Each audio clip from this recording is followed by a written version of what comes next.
Le foyer, le plus beau reflet du ciel. Le foyer devrait correspondre à tout ce que ce mot implique.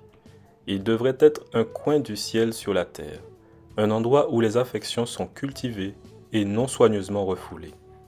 Notre bonheur dépend de cette culture réciproque de l'amour, de la sympathie et de la vraie courtoisie. La plus belle illustration du ciel est un foyer dirigé par l'Esprit du Seigneur. Lorsque la volonté de Dieu s'accomplira, le mari et la femme auront du respect l'un pour l'autre et cultiveront l'amour et la confiance.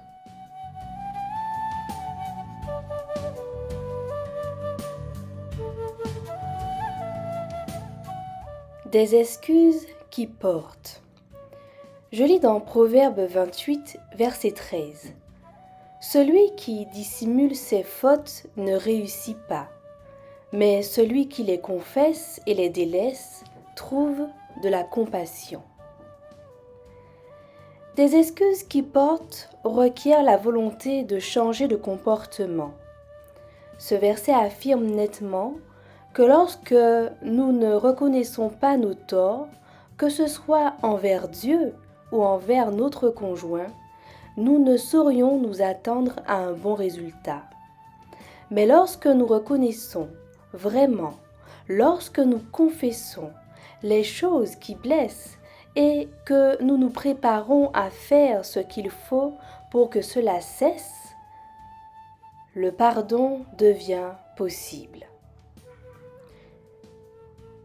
Il y avait cette femme nommée Lucie qui était extrêmement négative.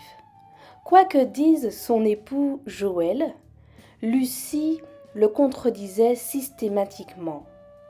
Au cours des entretiens avec leur conseiller conjugal, ce dernier s'aperçut que Lucie envisageait tout en termes de noir et blanc, bien et mal. En conséquence, si elle était en désaccord avec Joël, cela ne pouvait pas être une divergence d'opinion. Il fallait que son idée à lui soit mauvaise. Cela a pris du temps, mais au bout du compte, Lucie s'excusa de son attitude négative et proposa d'amorcer un changement. Elle apprit à dire « C'est une façon intéressante de considérer cela » ou « ça mérite réflexion ». Elle apprit à partager ses idées comme des opinions plutôt que comme des dogmes. Elle apprit à dire « Voilà comment je vois les choses ». Joël eut ainsi la liberté de pardonner à sa femme quand il la vit essayer de changer sincèrement. Des excuses efficaces peuvent sauver un mariage. Que Dieu nous aide vraiment dans nos couples à adresser des excuses sincères à notre conjoint, à notre conjointe, pour que notre mariage avance positivement.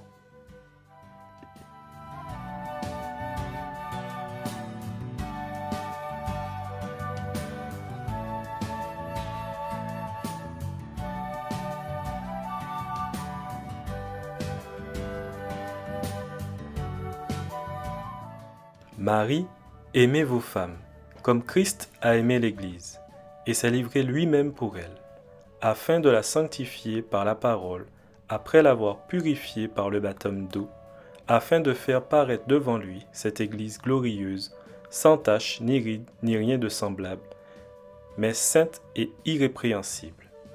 C'est ainsi que les maris doivent aimer leurs femmes comme leur propre corps.